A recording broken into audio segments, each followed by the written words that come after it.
Good morning বন্ধুরা, সবাই তোমরা কেমন আছো? আজকে মঙ্গলবার, এখন সকাল 7টা বাজে। গতকাল রাত থেকে যা বৃষ্টি হলো তা পুরো কলকাতাকেই পুরো ভাসিয়ে দিয়েছে। পুজোর আর কটা দিন বাকি, তার আগেই এরম অবস্থা। কত মানুষ তার প্রিয়জনকে হারালো, খবর খুললেই এত মনটা খারাপ হয়ে যাচ্ছে। কত মানুষের কত ক্ষতি হয়ে গেল। কলেজ স্ট্রিটের বইগুলোর যা অবস্থা হলো সে তো আর বলার কিছু নেই, দেখলেই মনটা এত খারাপ হয়ে যাচ্ছে। যাই হোক, মন খারাপ করলে তো আর সময় থেমে থাকবে না বলো। সবাইকেই সময়ের নিয়মে কাজ তো করে যেতেই হবে। তো আমি সকালে চলে এসেছি রান্নাঘরে সবার জন্য জলখাবার বানাতে। টিফিনে আজকে এগরোল বানিয়ে দিচ্ছি।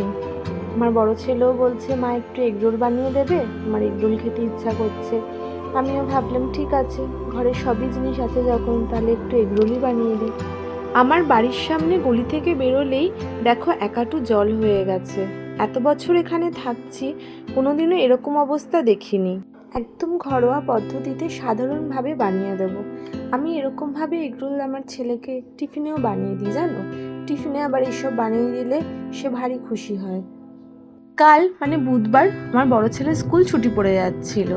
আজ তো এই বৃষ্টির জন্য স্কুলই ছুটি দিয়ে দিয়েছে, আজকে আর স্কুল হচ্ছে না। আমার মনে হয় কালকেও স্কুল আর একটা দিনের জন্য হবে না। 2025টা যেন কেমন যাচ্ছে, আর ভালো লাগছে না। বছরের শুরু থেকেই তো খারাপ খবর। আর কটা মাস বাকি, ভালোই ভালোই যেন মাসগুলো কেটে বছরটা ঘুরে যায় এবং সামনের বছর যেন সবার জীবনে ভালো কিছু নিয়ে আসে। টিফিনটা রেডি হয়ে গেছে, এবার বড় ছেলেকে দিয়ে দেব। ওকে না ভালোভাবে র্যাপ করে কাগজের মধ্যে মুড়ে দিই, যাতে ওর ভেতরের পেঁয়াজ শসা এগুলো যাতে পড়ে না যায়। তারপরে এবার আমাদেরগুলোও করে নেব। আজকে তাহলে আসি, আবার একদিন তোমাদের সাথে গল্প করতে আসবো। তোমরা সবাই ভালো থেকো, কেমন? টাটা।